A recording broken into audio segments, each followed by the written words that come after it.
میری تمام سامعہ یہ اچھی طرح جانتے ہیں کہ دنیا ایک گزرگاہ ہے، یہ ٹھکانہ نہیں ہے، یہ منزل نہیں ہے، اور انسانیت کے قافلے اس پہ سے گزر رہے ہیں۔ کوئی آ رہا ہے، کوئی جا رہا ہے، اور آنے والے ضرور واپس جائیں گے۔ دنیا کو جو سفر ہوتا ہے اس میں مسافر کو معلوم ہوتا ہے کہ اس سفر کو طے کرنے کے لیے اسے کس کس چیز کی ضرورت ہے۔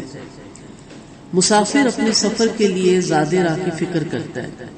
بغیر زاد راہ کے سفر کرنے والا طرح طرح کی مشکلوں سے دوچار ہوتا ہے اور بالآخر اپنی راہ کھوٹی کرتا ہے۔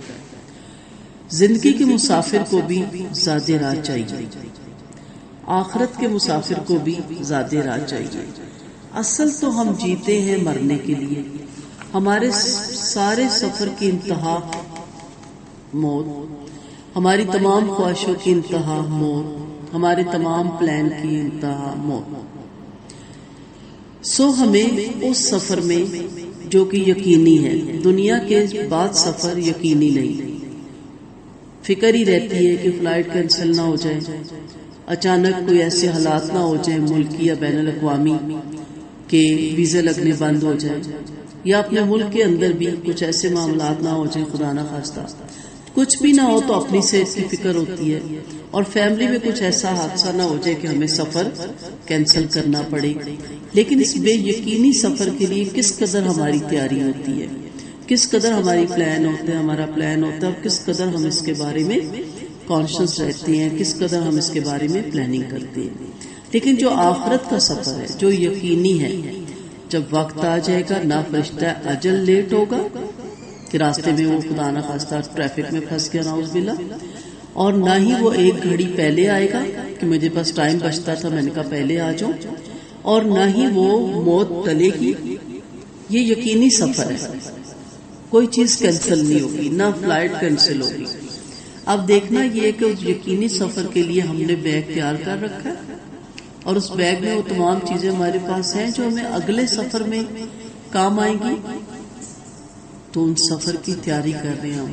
سو ہم نیکیوں کے پہاڑ اپنے لیے جمع کر رہے ہیں تاکہ جب اس سفر کا وقت آئے تو ہمارے زاد راہ کمپلیٹ ہو۔ آج ہم جو سیکھنے جا رہے ہیں وہ ہے دوزخ سے بچاؤ کا آسان نسخہ۔ حضرت مسلم بن الحارث رضی اللہ عنہ سے روایت ہے کہ آپ صلی اللہ علیہ وسلم نے ان کو خصوصیت کے ساتھ تلقین فرمائی کہ جب تم مغرب کی نماز ختم کر لو تو کسی آدمی سے بات کرنے سے پہلے 7 دفعہ یہ دعا کرو، اللہم اجرنی من النار، اللہم اجرنی من النار، اللہم اجرنی من النار، اے اللہ مجھے دوزخ سے پناہ دے۔ آپ تم میں سے مغرب کے بعد اگر یہ دعا کی کسی نے اور اسی رات تم میں سے کسی کو موت آ گئی تو دوزخ سے تمہارے بچاؤ کا فیصلہ کر دیا جائے گا۔ اور اسی طرح جب تم صبح کی نماز پڑھو تو کسی آدمی سے بات کرنے سے پہلے 7 دفعہ اللہ تعالیٰ کے حضور عرض کرو، اللہم اجرنی من النار، اللہم اجرنی من النار، اللہم اجرنی من النار، اے اللہ مجھے دوزخ سے پناہ دے۔ اگر اس دن تمہاری موت مقدر ہوگی تو اللہ تعالیٰ کی طرف سے تم کو دوزخ سے بچانے کا حکم ہو جائے گا۔ سنن ابو داؤد کی یہ حدیث تھی۔ اب دیکھیں چھوٹا سا عمل ہے، سمپل سا عمل ہے، گہرا بہت ہے۔ میں ہمیشہ کہتی ہوں کہ کوزے میں دریا بند ہوتی ہیں یہ چیزیں کہ اللہ مجھے آگ کے عذاب سے بچا لے، مجھے آگ سے بچا لے۔ تو میڈیسن جب آپ کو دی جاتی ہے تو ساتھ جو پرہیز ہے وہ کرنا بھی ضروری ہوتا ہے۔ دعا بہت خوبصورت ہے، ہمارا پورا یقین اور ایمان ہے انشاءاللہ اللہ تعالیٰ دوزخ کی آگ سے ہم سب کو محفوظ رکھیں گے، لیکن پرہیز کرنا بھی ضروری ہے۔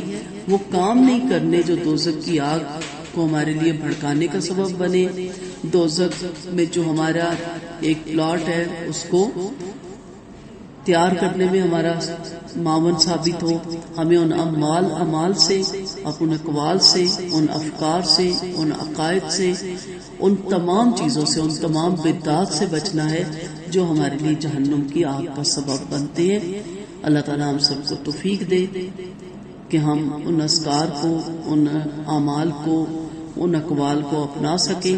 انشاءاللہ کوشش ہم کرتے رہیں گے، پائے تکمیل تک ہمیں اللہ تعالیٰ پہنچائیں گے، اور اللہ تعالیٰ کے ساتھ اچھا یقین رکھیں.